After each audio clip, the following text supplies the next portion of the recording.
Já estamos online? Já, Acho que sim. já sim. Vamos lá.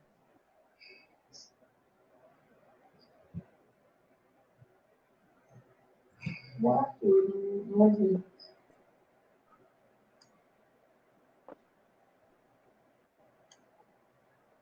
Eu não ouvi o que você disse sobre pegar a estudo de tudo. Boa tarde. Boa tarde, tudo bem, A Ana? Antônia já está aí. Já? Ah, que bom. Vamos Já. esperar um pouquinho o pessoal entrar, né? Para começar? Sim. Tá bom. Quando estiver pronto, aí tu me avisa. Uhum. A gente espera o pessoal entrando e aí você já pode ir falando sobre. A gente já pode ir falando sobre o tema que a gente vai debater, sobre se apresentar e tudo mais.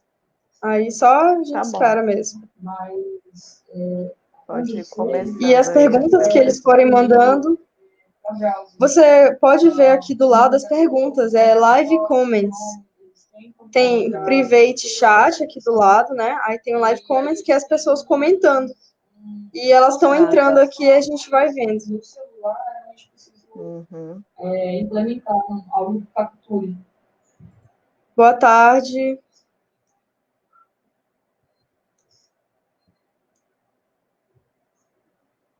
Sim, eu ia mandar no meta, né?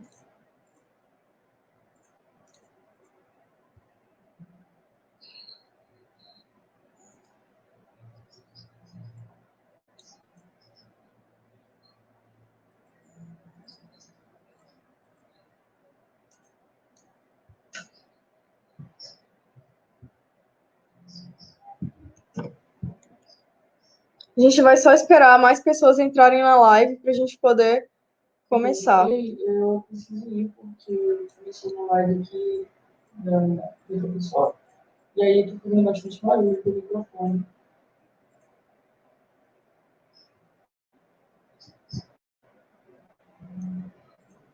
Eu vou.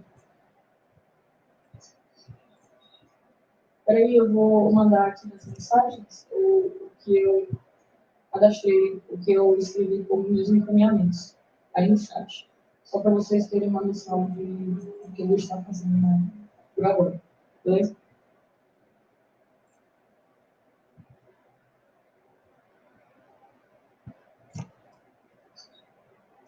Esse atraso foi devido a alguns problemas técnicos, gente, que houve com a internet. Todo mundo sabe que a internet daqui de Roraima não é tão boa, não tem muita qualidade, então aconteceu esse mínimo atraso, mas está tudo certo agora. A gente só está esperando a professora Laurinete voltar para iniciar a nossa live. E também entrar mais pessoas, que agora que elas estão recebendo o link, elas estão entrando pelo link do Facebook, e aí a gente vai esperar, tá?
Pronto. Olá, Ana. Cheguei de novo.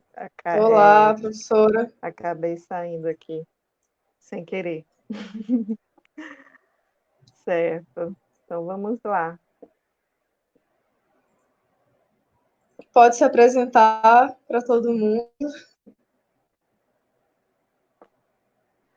Bem, inicialmente eu quero agradecer, né, ao Think Brasil Popular, da gente estar discutindo um pouco esse tema sobre a questão da assistência social e do auxílio emergencial. É um prazer estar aqui com você também, né, nessa discussão, e também cumprimentar todos que estão nos assistindo aí do outro lado, né, da tela.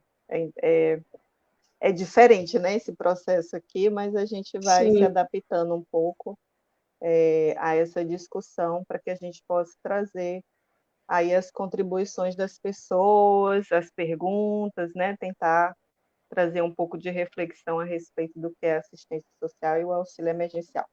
Bem, antes de começar assim a discutir efetivamente o tema, eu queria deixar a minha solidariedade a todas as famílias que estão sofrendo os impactos mais perversos dessa pandemia do Covid-19. De certo modo, todos nós estamos sofrendo os impactos dessa pandemia, mas existem as famílias mais vulneráveis que estão passando por mais necessidades, né? Então, estão sendo sim, atingidas de forma mais brutal, mais avassaladora. E aquelas famílias que perderam seus entes queridos, né, e não têm possibilidade de sequer velar o corpo. Então, eu deixo aqui a minha solidariedade, o meu abraço para todas essas famílias, para que a gente possa ter forças, né, para construir sim.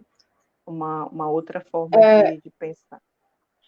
Você também pode antes de colocar tudo, aí algumas. eu vou me apresentar aqui rapidamente. Eu sou Ana Carvalho, estudante de Relações Internacionais, faço parte do Levante Popular da Juventude e de inúmeros outros coletivos e frentes de movimentos sociais. E hoje eu vou mediar a live aqui, representando a Frente Popular, representando os movimentos daqui de Roraima, o Levante Popular. E a convidada de hoje é a professora Laurinete, que já se apresentou. E nós vamos dar início à nossa live, que o pessoal já está entrando aqui, pelo que eu estou vendo, elogiando aqui, dando boa tarde a todos. Então, vamos lá, iniciar a nossa live, o Tá assunto. bom. Então, como eu já tinha colocado, né, um momento de solidariedade a todas essas famílias que estão sofrendo as formas mais perversas do Covid-19. E assim, para começar efetivamente o assunto, que é auxílio emergencial e a assistência social, eu gostaria e até um tema que, na verdade, é muito importante a gente discutir, a assistência social hoje, por conta da necessidade do investimento estatal nessa política, né? E devido a todo esse contexto que nós estamos vivenciando de pandemia, a necessidade da assistência social está aí se destacando também, junto com as demais políticas. E para que a gente possa conversar um pouco a respeito dessa política, eu acho importante a gente falar um pouco do significado histórico dela, para que a gente possa chegar ao hoje, né, à atualidade. O que essa pandemia significa, o que essa política, aliás, significa nesse contexto de pandemia. A gente está começando aqui, então preciso me atualizar um pouquinho do que é esse aplicativo, né, para a gente poder, mas é igual os meus alunos falaram, é como se você estivesse dando aula, professor, então fica tranquila aí. Sim, Então, a gente vai tentar aqui conversar um pouco, e aí você pode também ir colocando algumas questões, né, a respeito do tema, e trazer outros elementos aí que as pessoas podem também estar tirando dúvidas. Tá? Então, isso. inicialmente, o que é assistência social? Acho importante a gente falar desse processo histórico da assistência, né? Importante ressaltar o que é essa assistência, a assistência social em relação às outras políticas também. É uma política que compõe a Seguridade Social brasileira, certo? Mas é como se ela fosse a prima pobre da Seguridade Social brasileira. É uma política que está em processo de consolidação, mas ela vive sofrendo ameaças, né, dos vários governos, porque ela é sempre comparada, sempre visualizada como se fosse caridade, como se fosse assistencialismo. Né, dentre as outras políticas que fazem parte da Seguridade Social brasileira, que é o tripé saúde e previdência social, a assistência social ela foi uma das últimas a serem regulamentadas, ou seja, ela está prevista na Constituição Federal, mas para que toda política que existe ali, toda proposta, todo direito, é necessário que haja uma regulamentação. E essa regulamentação se deu a partir da Lei Orgânica de Assistência Social, que foi lançada em 1993. Então, só para a gente ter uma ideia de que, por exemplo, a Constituição Federal ela é criada, né, debatida e organizada em 1988.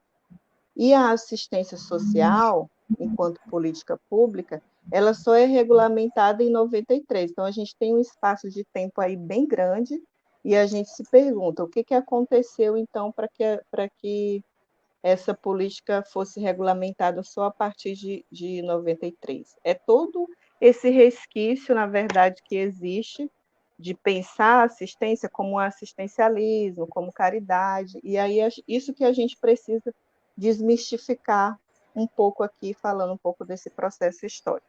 Então, o que é assistência social antes de 1988 e o que é assistência social depois de 1998, que é justamente um marco, né, de divisão aí das políticas sociais.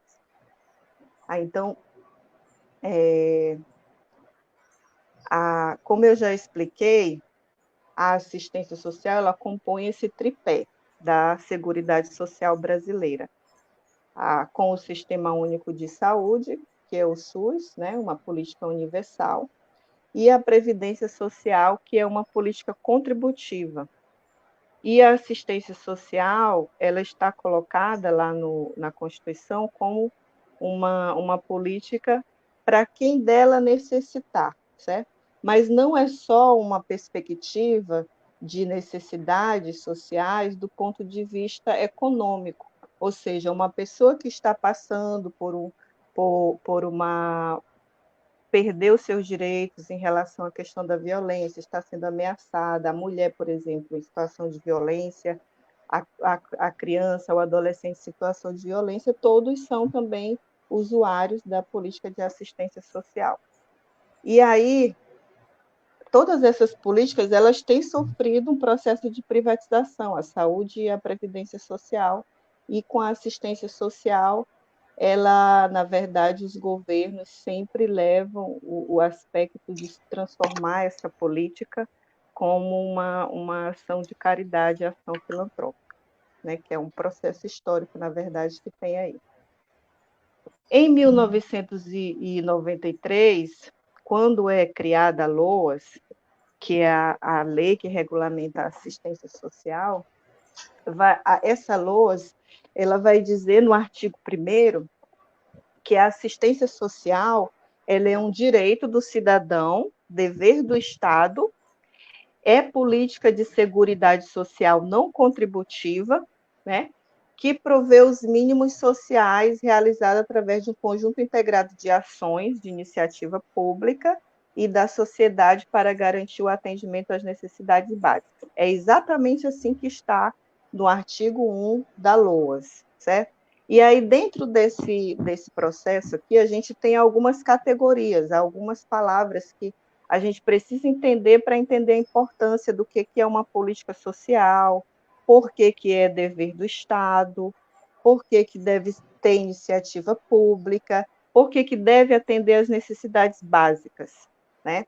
Porque a gente parte do princípio, assim, a gente precisa discutir de onde vem essa ideia, de onde vem essa concepção, né, de mínimos sociais, de seguridade social, de necessidades básicas, porque hoje muito se fala de que o Estado não tem uma concepção, existe uma concepção liberal muito forte na nossa sociedade, e as pessoas comentam muito assim, que ninguém precisa depender do Estado, né? Que os pobres não devem acessar políticas, que eles devem trabalhar, as pessoas precisam trabalhar. Tem essa ideia, né?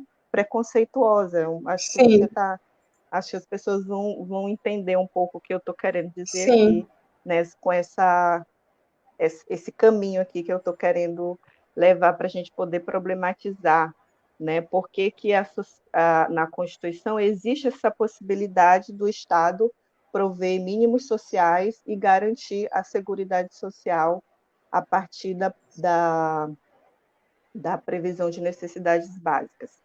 Então, a Constituição ela vai prever isso, né? E a gente se pergunta de que a sociedade como um todo precisa ter um sistema de seguridade social. Por que a sociedade precisa ter isso? Né? Por que o Estado precisa prover o sistema de seguridade social? Só para ter uma ideia assim mais concreta, né? Digamos, quando eu era criança, e acho que muita gente hoje, assim, eu me perguntava, por exemplo, por que meu pai recebia uma aposentadoria, né? Se ele não trabalhava mais, ele já trabalhava só em casa, comerciante, e ele não trabalhava mais, né? Aí a gente entendia quando criança, por exemplo, eu realmente cheguei a pensar um pouco assim desse modo, que é como se fosse uma beneses do Estado, certo?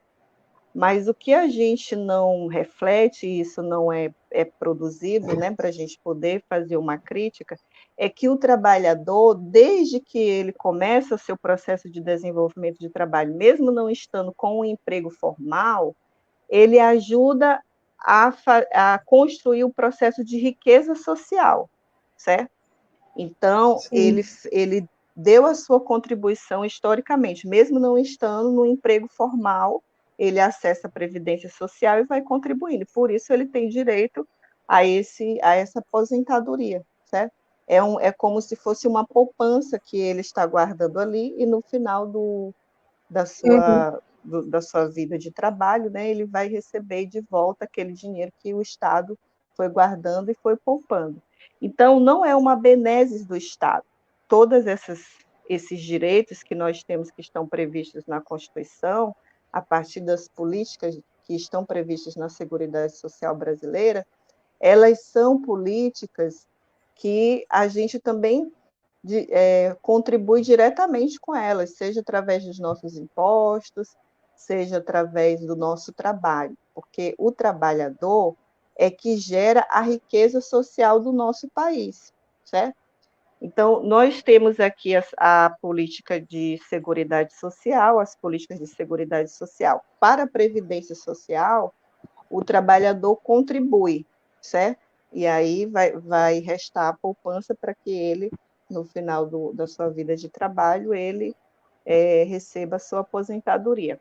A saúde é uma política universal, que existem várias formas que a gente estabelece de pagamento de impostos, que acaba financiando o sistema público de saúde, que a gente hoje está percebendo a grande necessidade, né, com o Covid-19.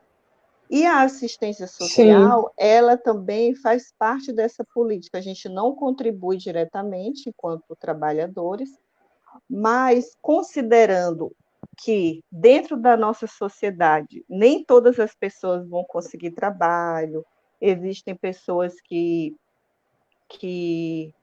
trabalham mais de modo informal, né? Então, é uma forma de garantir também para aquelas famílias, a assistência social, uma forma de garantir a essas famílias uma seguridade mínima, né? Como, por exemplo, o LOAS, a LOAS, não, o BPC, que é o benefício de prestação continuada, ele é um benefício da assistência social.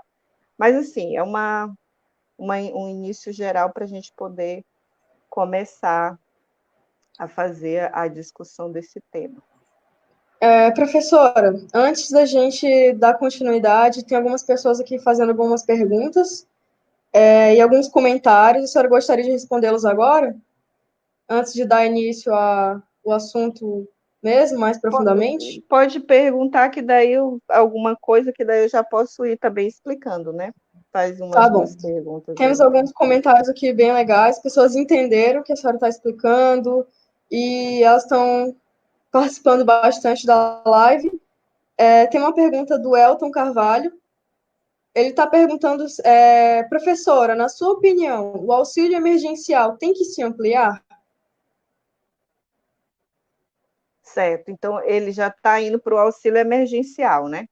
Vou colocar isso daí também É, que já é uma questão específica, mas tem outra questão também relativa à assistência tem sim, social? mas é relacionada ao atendimento social. É uma crítica que a Regiane Anomamo Carvalho está fazendo. Ela diz que o problema é que existem desigualdades no sistema de atendimento social. E ela também perguntou como prestar um atendimento social com essas instituições bancárias que estão aí e quais são os métodos que podem ser utilizados. É uma pergunta bem específica e pertinente. Temos alguns outros Certo. comentários, as pessoas entenderam que a assistência social não é uma do Estado. O Elton Carvalho até disse que não é porque o Estado é bonzinho, não, é porque é um direito mesmo das pessoas, como cidadãos, têm direito de receber. E é isso. Esses são os comentários por enquanto, alguns de boa tarde, as pessoas elogiando. Então, Tá, vamos dar digamos que continuidade ao nosso. estamos começando, né? Deixa eu ficar mais leve aqui para a gente poder conversar de forma mais natural, porque esse primeiro Sim. momento que foi tenso aí para a gente poder resolver e entrar aqui, né? Então a gente já ficou Uhum. um pouco Sim. preocupado. Mas, enfim, o que eu quero comunicar principalmente aqui, qual o nosso foco?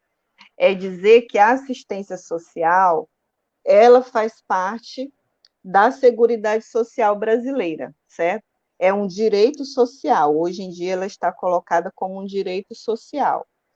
Mas existe ainda muito forte, impregnado na nossa sociedade, de que as pessoas precisam se virar, as pessoas precisam cada um ficar por si, principalmente até nesse contexto de pandemia. E aí eu queria explicar que, no caso, a assistência social, enquanto uma Seguridade Social brasileira, enquanto parte da Seguridade Social brasileira, ela não é uma ideia que surgiu assim do Brasil, que foram os políticos brasileiros que implementaram, que faz parte de todo um histórico que está presente na sociedade de luta dos trabalhadores que reivindicaram políticas que fazem parte aí do que a gente consegue visualizar hoje, né? Assistência, saúde, a educação. Então, a gente tem, por exemplo, o significado de proteção social, que ele é um conceito que vem de meados do século XX e engloba toda a Seguridade Social brasileira. Porque da onde surge esse conceito de proteção social? Por quê? Porque a grande questão é por que a gente deve cobrar do Estado a proteção social para os cidadãos? Por que o Estado deve exercer esse papel de proteção social, de garantir políticas sociais?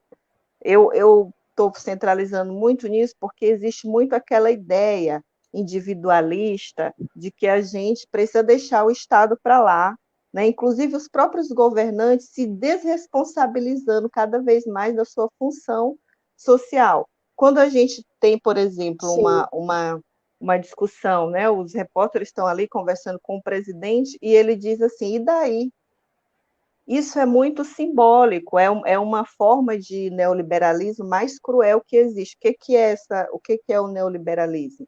É dizer assim, eu estou aqui, mas não é como se não fosse a minha responsabilidade. Cada um também tem que se virar, cada um tem que se proteger, cada um tem que fazer a sua parte. Claro que, enquanto sociedade, nós precisamos todos fazer a nossa parte. Essa ideia, por exemplo, do isolamento social, de que é uma forma da gente, nesse momento de pandemia, proteger uns aos outros, é uma forma de pensar também quanto à necessidade de vida social. Mas quando a gente tem essa desresponsabilização constante do Estado, através dos nossos representantes políticos, a gente tem a ideia de que, assim, poxa, então esse recurso todo que o Estado controla, que são arrecadados a partir dos nossos impostos, a partir do trabalho social que a gente realiza, né? ele controla todo esse recurso, é o fundo público que a gente chama. Então, qual o papel que o governo e o Estado devem exercer, se não gerir esses recursos para que se estabeleça a proteção social aos cidadãos, né? Então, assim, é uma questão muito forte isso que a gente deve problematizar. Por que que existe a proteção social? Por que que existem políticas sociais? A política social é um direito, né? Ela está prevista nas constituições de vários países. Então, ela foi criada, as diferentes políticas, devido às circunstâncias, perdas e danos sociais cujas ocorrências afetam negativamente a vida dos cidadãos. Ou seja, na medida que o homem se envolve num processo de trabalho, né, qualquer empregado, por exemplo, de uma empresa que ele está trabalhando, ele pode sofrer o risco de um acidente, certo? Ele pode, de repente, ficar doente por estar desenvolvendo determinada atividade. E existe também a questão das condições de vidas naturais. Na medida que a gente vai envelhecendo, devido ao trabalho que a gente realiza, a gente vai acumulando aí um processo de... Então, a política social, a proteção social, ela vem nessa perspectiva, né? Eles surgem, os sistemas de proteção social, eles surgem como formas institucionalizadas que as sociedades constituem para proteger o conjunto dos seus membros, e esses sistemas decorrem de contingências da vida natural ou social, certo? E o princípio básico é que todo trabalhador, até aquele que não é empregado, quando eu digo todo trabalhador, é todo trabalhador, toda pessoa que exerce algum tipo de atividade, até não remunerada, certo? Por exemplo, a mulher que trabalha em sua casa, certo? A gente tem às vezes a sociedade tem a perspectiva de que a mulher que está na sua casa, que é dona do lar, que trabalha em casa, ela não contribui para a riqueza, para a produção da riqueza familiar ou a riqueza social, porque ela não tem todo mês ali o dinheiro na mão, digamos assim, né? Mas se aquele Sim. homem, o marido que trabalha fora, se ele não tivesse essa mulher ali trabalhando no seu cotidiano, lidando com as crianças, né, lidando com a educação, às vezes, das crianças, lidando com a questão da alimentação, aquele recurso que ele ganha também seria, inclusive, diminuído, porque eles teriam que pagar pessoas ou escolas, né, digamos assim, por tempo integral para ficar com as crianças, já seria um recurso a mais. Ou seja, às vezes não se percebe que esse trabalho que é realizado não remunerado, ele também ajuda no processo de reprodução social. Ele é fundamental para o processo de reprodução social da sociedade. Ou seja, todo trabalhador, de alguma forma, contribui para a geração da riqueza. Só que essa riqueza que é produzida, ela não é distribuída de forma igualitária, ela vai sendo recolhida de forma privada. E o Estado, que é um dos responsáveis em recolher grande parte dessa riqueza que é gerada pelo processo de trabalho de todos nós, ele deve ter essa função de aplicar os recursos nas políticas públicas. Em outros países, tem muita gente que viaja, né, às vezes, para os outros países e diz muito assim, inclusive nesse processo agora, as pessoas comparam o Brasil com a Suécia, né, que a Suécia não está fazendo um isolamento social e está de vento em popa, quer dizer, as pessoas lá, a economia está bombando, está tudo bem, mesmo sem fazer o isolamento social. Parece que já foi revisto isso, né? Mas, assim, as pessoas não têm a dimensão do que é a Suécia. A Suécia é um país onde o sistema de proteção social, de seguridade social, é um dos mais avançados do mundo, né? E aqui no Brasil, a gente não tem esse sistema de proteção social com base na saúde, na previdência social, ou seja, existe uma educação pública, né? Existe o acesso à educação de forma mais facilitada, o transporte público. Então, todo esse arcabouço de serviços que são prestados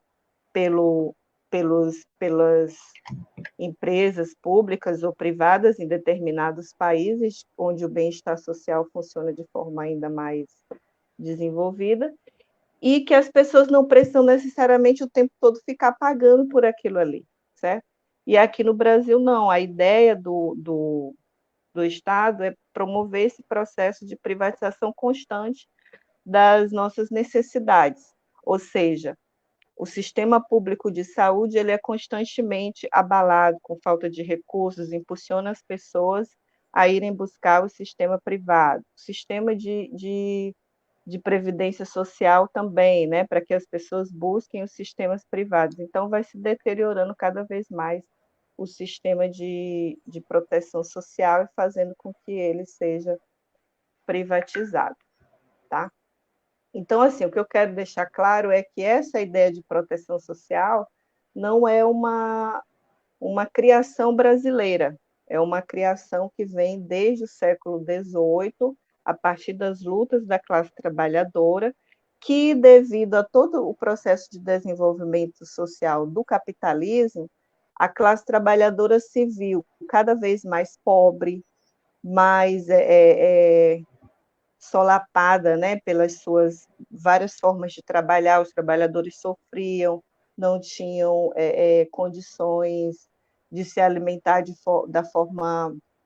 da melhor forma possível. É o que a gente chama de manifestação da questão social no serviço social, né? A gente chama que a questão social ela se expressa de forma mais potente durante o século XVIII, século XIX, que é quando justamente surgem essas lutas sociais da classe trabalhadora, reivindicando do Estado ações e políticas para que os trabalhadores pudessem ter uma vida, uma condição de vida melhor, tá?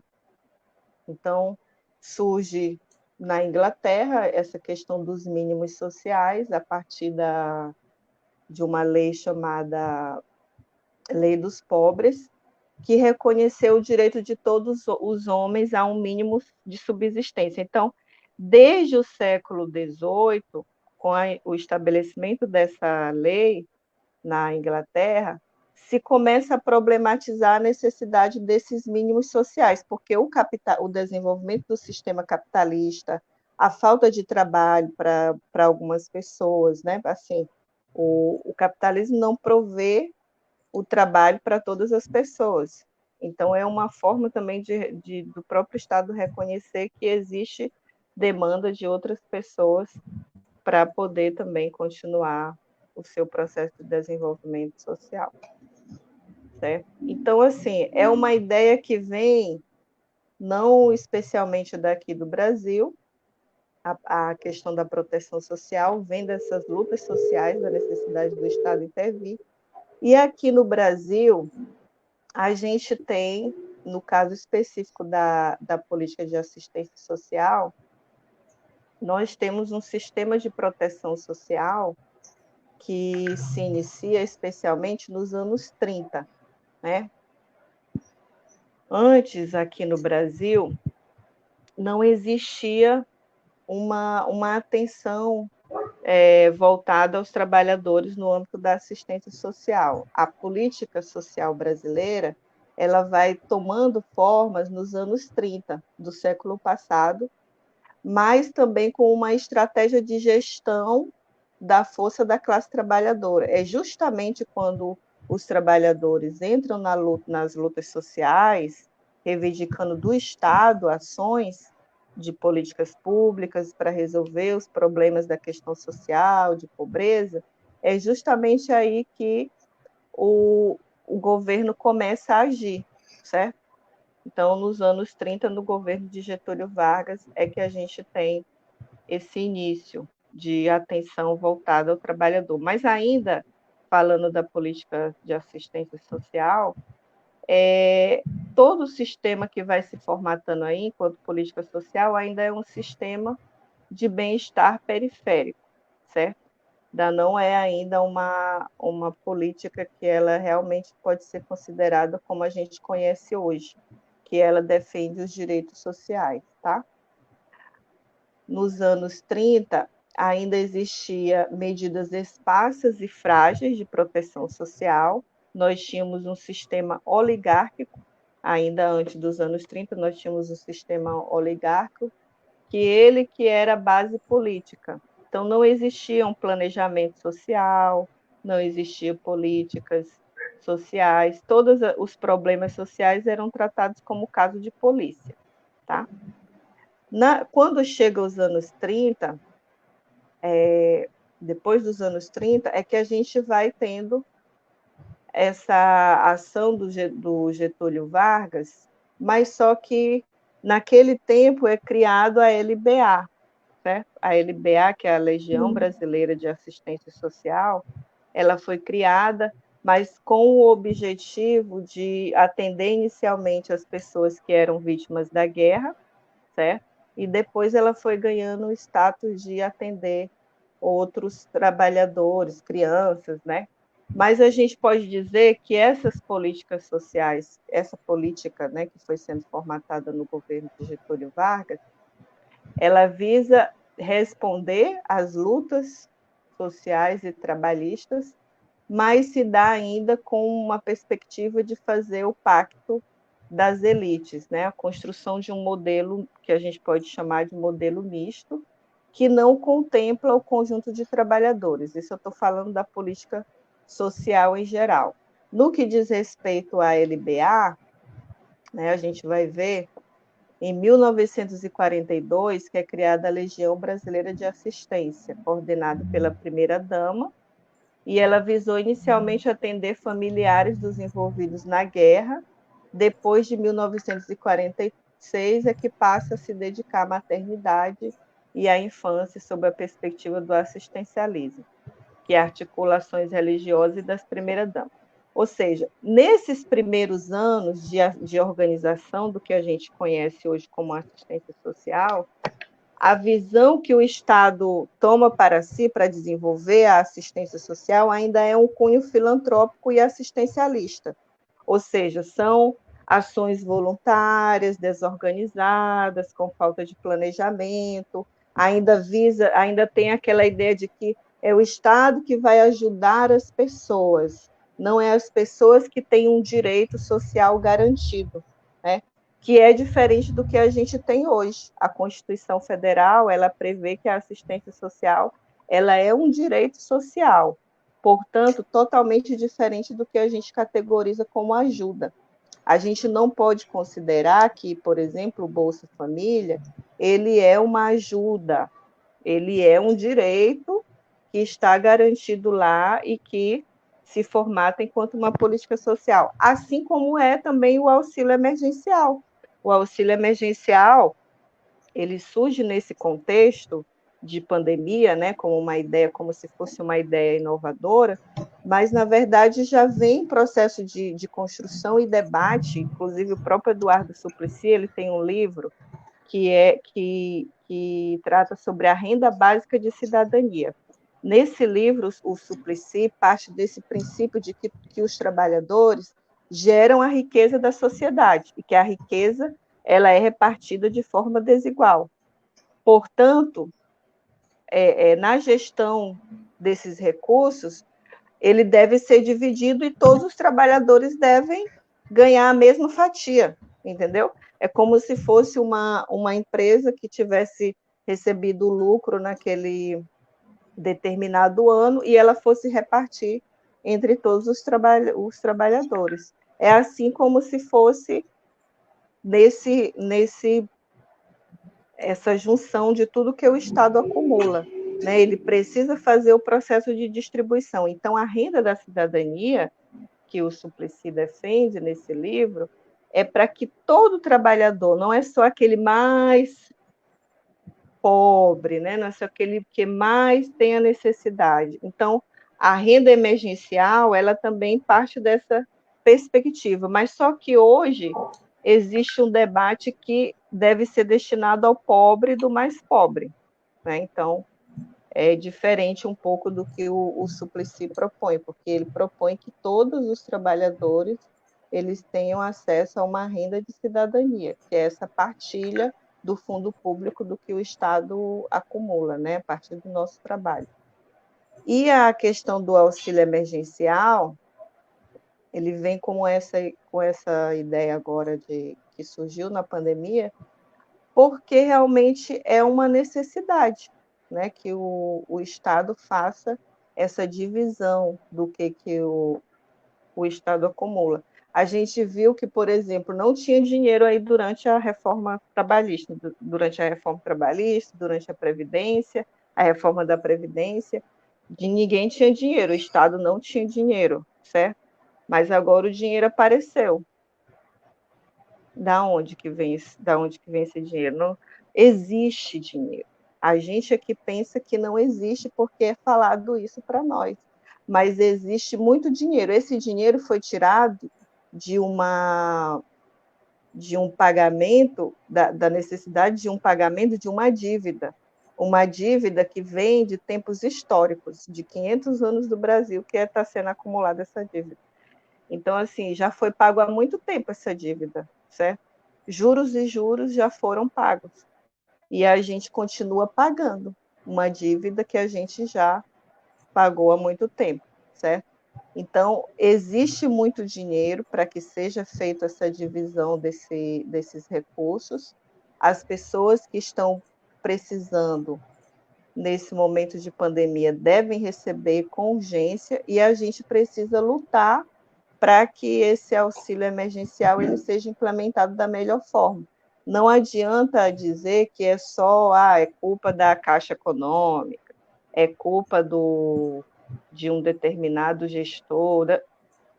O Estado ele tem toda a capacidade de organizar os serviços. Inclusive, é importante destacar que a assistência social, por isso que eu sugeri também esse tema, porque a assistência social, enquanto política pública, hoje ela está organizada em todos os municípios.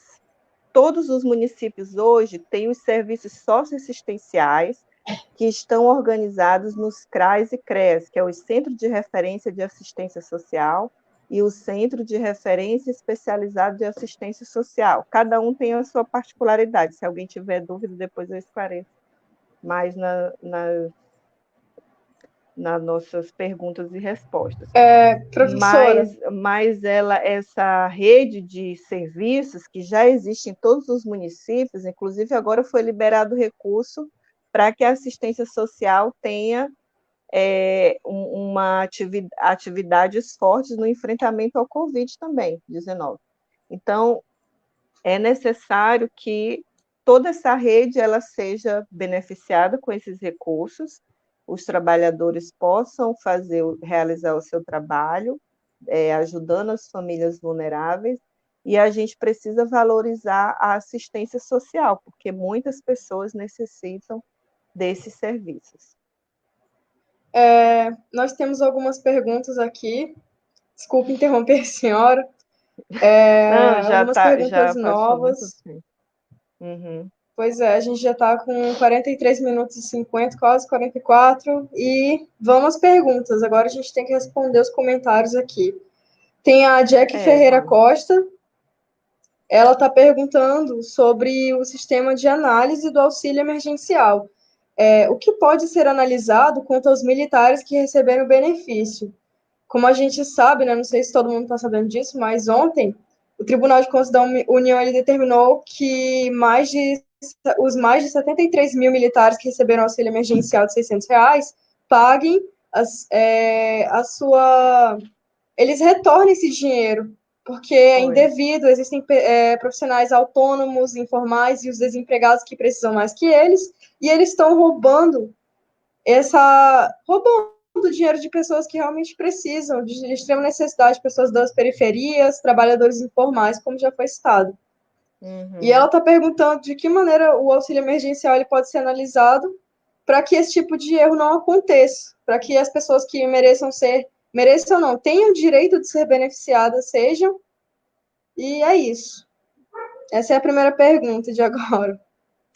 Olha, isso é interessante porque, assim, eu acho que precisa usar mais o sistema de assistência social. Já existe um trabalho que o Ministério da Cidadania tem feito, né? E existe o cadastro único, mas como foi percebido, né? Nem todas as pessoas que são beneficiários do auxílio emergencial estão nesse cadastro único.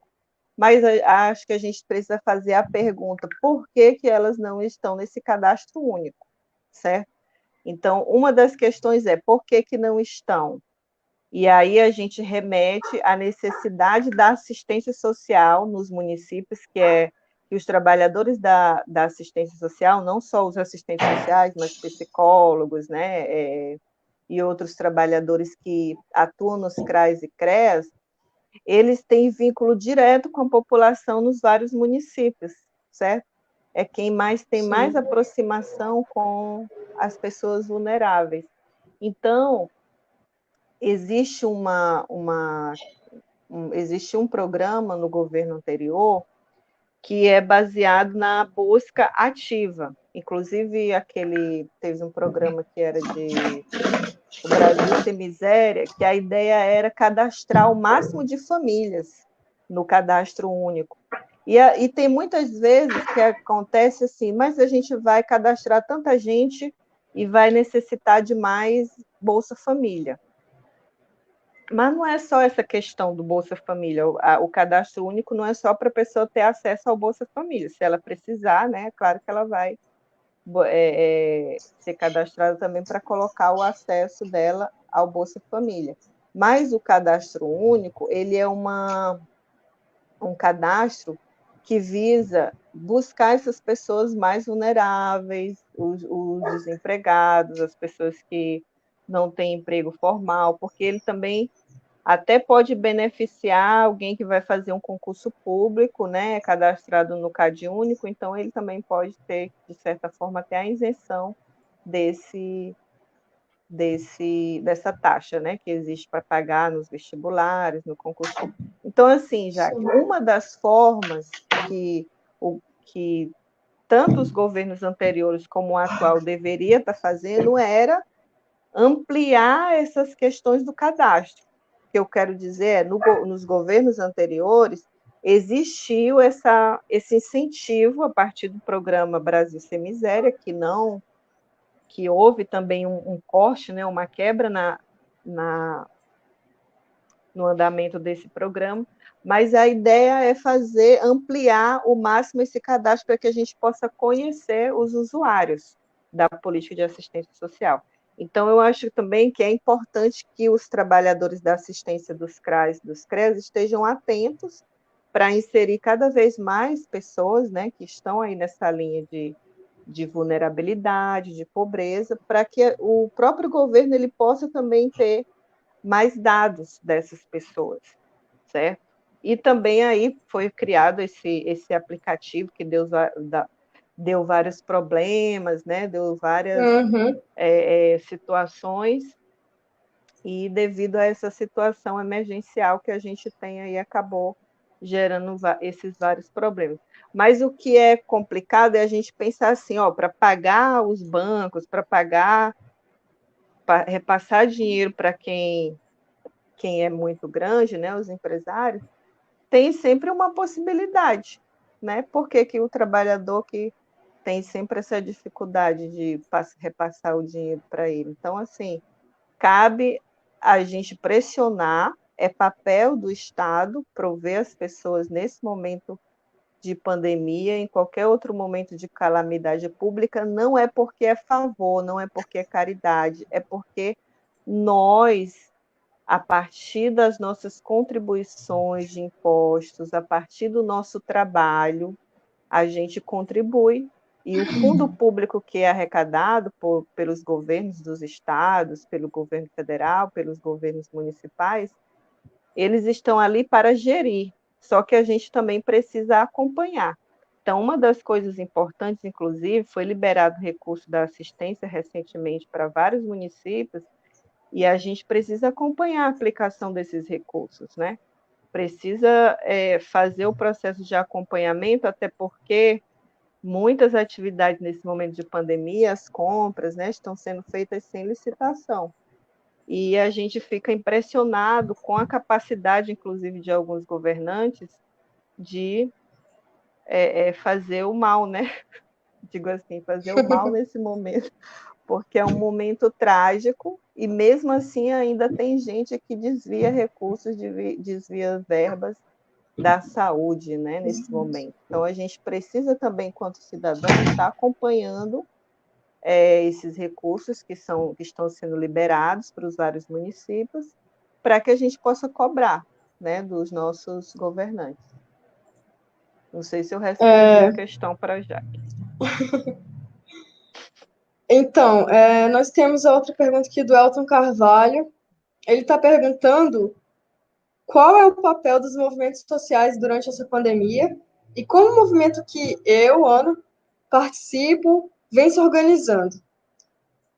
Bom, Elton, o papel não só do Levante Popular da Juventude, que é o movimento que eu participo e que eu estou representando aqui, não só dele, mas também como os outros movimentos sociais, é de mobilizar as pessoas para que elas tenham um direcionamento crítico e tenham uma noção da realidade política brasileira, principalmente nesse período de pandemia.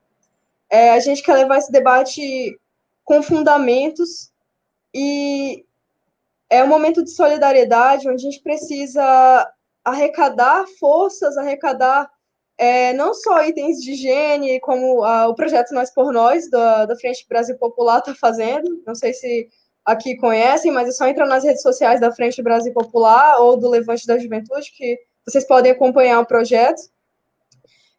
Não só essa parte de arrecadação de alimentos, da solidariedade, mas também como criar um movimento onde as pessoas possam entender o que se passa e por que a gente precisa desses movimentos sociais, por que é de tamanha importância esses movimentos sociais que lutam pelos direitos das pessoas. Ainda mais nesse momento de pandemia, onde a gente não pode estar presencialmente na rua. Sexta-feira é o 15M e a gente vai estar nas redes sociais, se movimentando de qualquer forma. Independente da gente estar na rua ou não, independente da crise, a gente tem que se ajudar acima de qualquer coisa, porque o Estado nem sempre vai estar lá para ajudar a gente, então a gente tem que fazer esse papel, entendeu? É nós por nós mesmo, como diz o projeto que eu citei aqui. E também nós temos alguns comentários aqui, gente, parabéns, do Marlisson Ângelo, as pessoas falando sobre o dinheiro do governo federal, que não dá a devida atenção para as pessoas que merecem a devida atenção. Algumas pessoas dizendo que estão gostando, obrigada a todos que estão acompanhando aí. A gente tem uma pergunta da Rede Carvalho, também, que ela diz que os militares não têm o CAD único. E como é que eles receberam esse auxílio se eles não têm o CAD único? Como é que eles receberam primeiro que as pessoas carentes, ela está perguntando. Isso daí realmente foi um erro, né? Assim, a gente não sabe efetivamente o que aconteceu, né, para isso se efetivar, mas que foi um erro. O TCU mesmo, como você já disse, já demandou que esse dinheiro seja devolvido de forma urgente, inclusive por aquela via que a gente paga para o governo federal, esqueci o nome. Mas eles têm que devolver esse dinheiro. Se não for devolvido logo com essa GRU, né, que chama GRU, pela GRU para o governo federal, então vai ser descontado do salário deles, certo? Esse valor que foi recebido.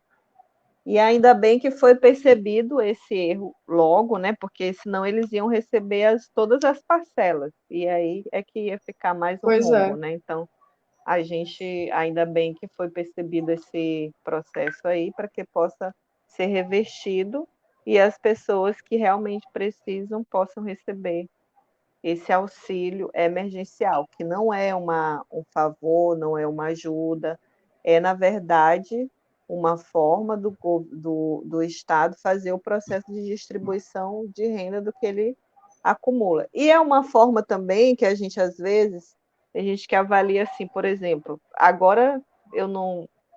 Agora eu acho que a maioria, não sei se as pessoas têm entrado numa contraposição ao auxílio emergencial, né? Não vi muito isso. Parece que existe um consenso sobre essa necessidade. Não vi assim muitos questionamentos da parte das pessoas que não concordam, por exemplo, com o Bolsa Família.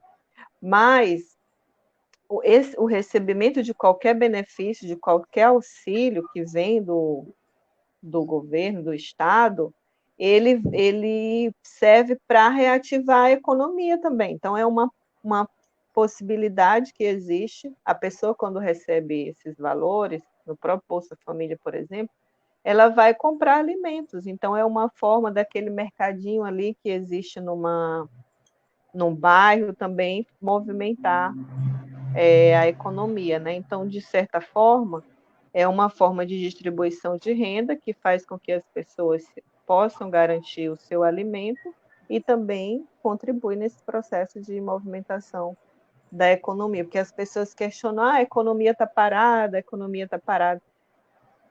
O mundo não parou. Eu tenho a seguinte visão, né?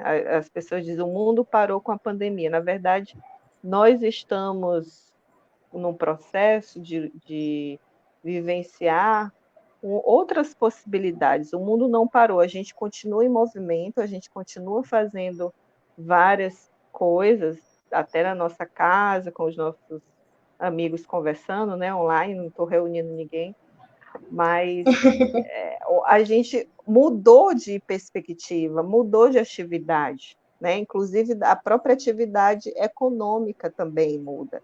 Então a gente tem que partir dessa perspectiva de que não é que o mundo parou.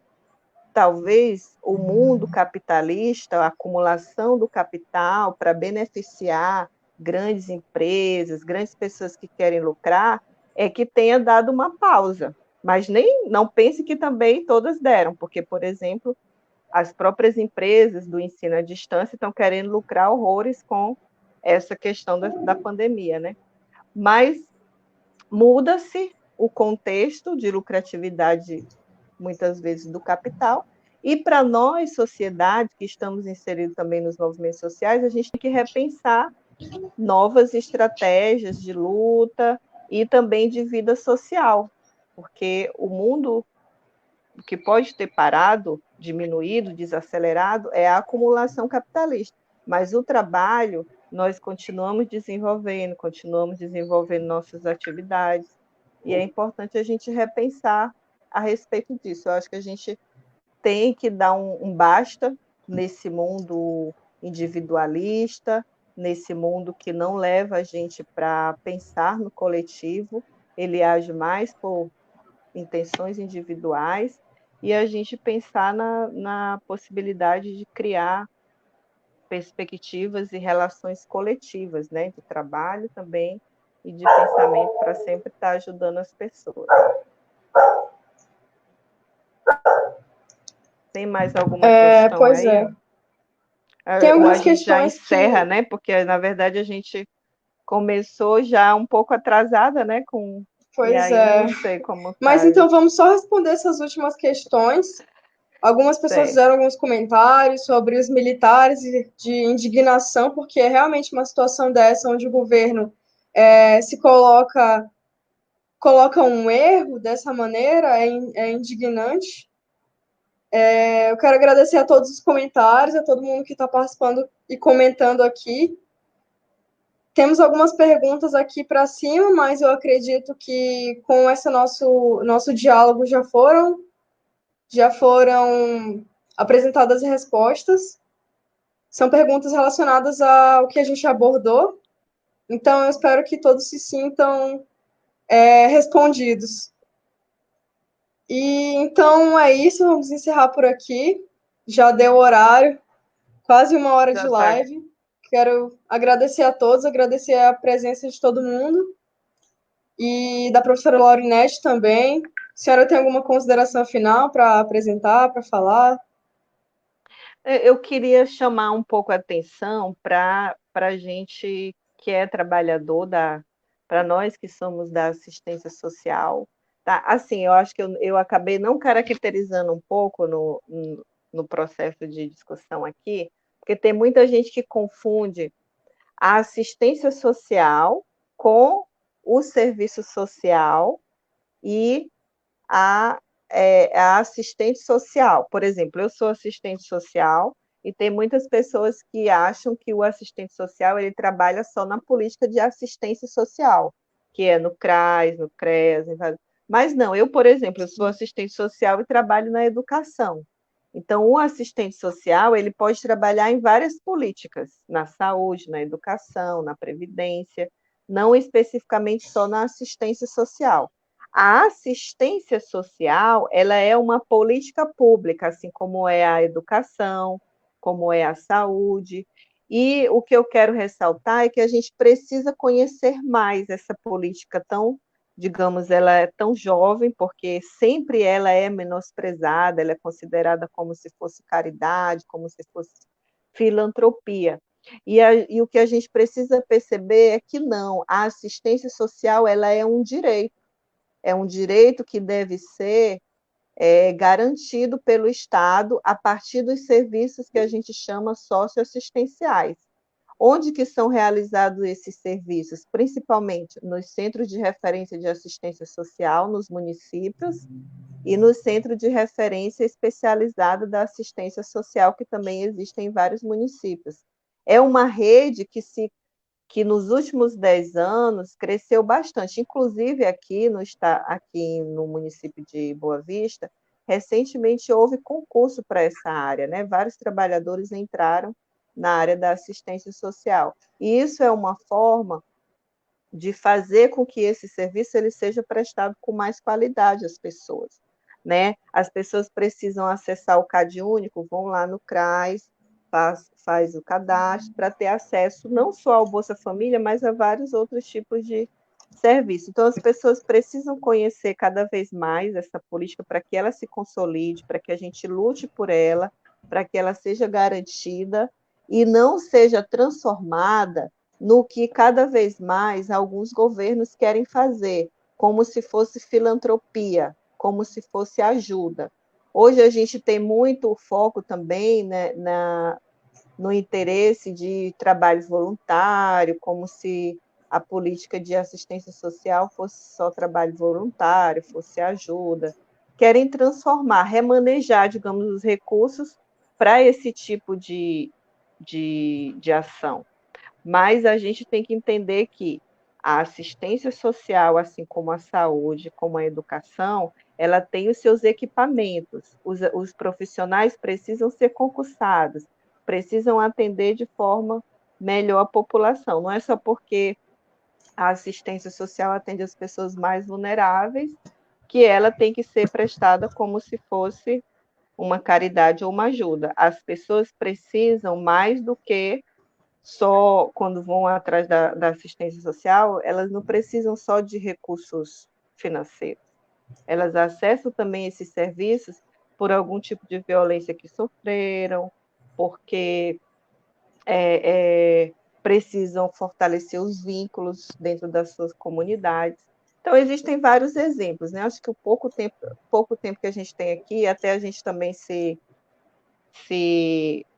digamos assim, relaxar, né, nessa live. A gente demorou um pouquinho nesse relaxamento, mas é uma dica. A gente lançou essa ideia dessa live para que as pessoas também provoquem, conheçam, provoquem os seus gestores públicos para implementar a assistência social como ela deve ser, como está na lei, tá? E não como caridade, certo? Então, a gente precisa cobrar dos gestores públicos também isso, fazer com que a assistência social ela seja garantida como um direito social conforme está previsto na Constituição.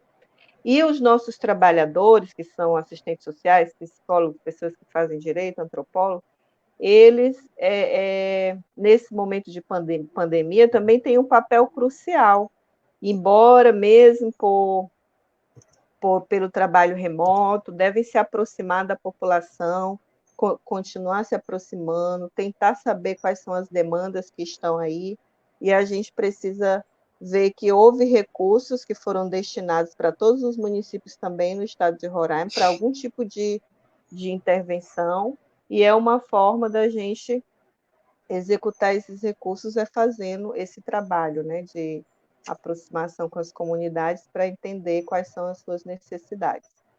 E dia 18 vai ser o Dia Internacional de Enfrentamento à Violência contra a Criança e o Adolescente. E é importante que essa campanha também permaneça no tempo de pandemia, que os nossos trabalhadores da assistência também continuem fazendo o trabalho de campanha contra a violência. A gente precisa defender as atividades para reforçar a necessidade de luta contra a violência em relação às crianças, em relação à mulher, e fazer o levantamento das necessidades das pessoas que estão nesse momento mais necessitadas devido à pandemia. Então é isso, eu gostaria de agradecer, desculpa aí não ter aprofundado, né, vários temas, é um momento curto que a gente tem aqui, mas eu me disponho, estou sempre disponível, caso queiram me procurar individualmente para a gente conversar sobre o tema, adoro conversar, então vocês podem me procurar. Inclusive, para a gente conversar mais a respeito disso, dividir material, porque eu acho que os jovens precisam conhecer mais também essa política, né? E a importância isso. nesse contexto do auxílio emergencial para que a gente possa fazer a reivindicação devida para que ele seja implementado a todos os trabalhadores e desempregados que precisam nesse momento. Nós temos algumas pessoas aqui dando parabéns, pedindo mais lives e falando que esse tema é muito importante. Algumas pessoas também estão pedindo para a senhora deixar as suas redes sociais, se a senhora puder falar, para elas irem tirar dúvidas e conversar com a senhora sobre esse assunto. Tá bom, vou disponibilizar para você. Na verdade, eu não tenho Facebook, mas eu tenho Instagram e o Twitter. Não, Twitter. Eu estou no Twitter. Pode procurar lá. Qual é o nome das suas redes sociais? Seu nickname? Laure Silva. No Twitter, na luta sempre um. Eu acho que Eu acho tá que bom. é isso, tá? E para finalizar... sim, pode continuar. Não, depois eu disponibilizo também aí no Facebook, né, onde vai ficar a live. Da Frente Popular, no YouTube. sim, a gente Exato. pode colocar. Eu vou disponibilizar meu e-mail lá e o telefone para que as pessoas também possam entrar em contato e tirar dúvidas. Inclusive, a gente também, enquanto universidade, nesse momento, a gente está fazendo trabalho remoto, mas a gente está organizando, o grupo de pesquisa que eu participo, nós estamos organizando um folder informativo sobre os serviços socioassistenciais em tempos de pandemia. Logo, logo a gente vai lançar esse folder, né? Depois, se tiverem mais informações para colocar, a gente atualiza também no folder, mas ele vai ser lançado. E outra coisa, nós estamos também nessa campanha de arrecadação, né? É importante reforçar, né, Ana, que a Frente Brasil Popular, ela está fazendo a campanha de arrecadação de alimentos, transferência bancária e também material de higiene, para que a gente possa organizar e disponibilizar para as pessoas, né, em situação para as de comunidades. Isso. Exatamente. Então é isso, essa campanha, mais informações, podem encontrar no Facebook, tem o Instagram também da Frente Brasil Popular, no Instagram do Levante Popular da Juventude, e é muito importante que todo mundo participe, porque essa crise que a gente está passando, gente, é uma coisa extremamente séria e existem pessoas passando necessidades, os trabalhadores informais, eles não têm acesso algumas pessoas não têm acesso ao auxílio, porque, como já viram aqui na nossa live, muitas injustiças acontecendo durante esse período, os governadores usando esse período de crise para fazer maldade, como a professora Laurinete falou. E só a solidariedade é o caminho para a gente, para nos tornarmos humanos melhores e ajudar o próximo, né? E, então, a campanha Nós por Nós é uma campanha que está fazendo isso. Então, vocês podem... Tem o nosso Facebook, não tem como passar o link, mas é no Facebook da nossa live aqui, tem o Instagram também, então é só seguir, vocês vão ter mais informações sobre. E obrigada a todo mundo que participou. Já deu horário aqui, 1 hora, a gente não pode fazer uma live muito extensa, senão o conteúdo também fica para a próxima live, para a gente ter mais conteúdos. Se alguém tiver alguma dica, algum comentário, só deixar no nosso Facebook, na página. E é isso, gente. Obrigada a todos. Um abraço, tchau. Valeu.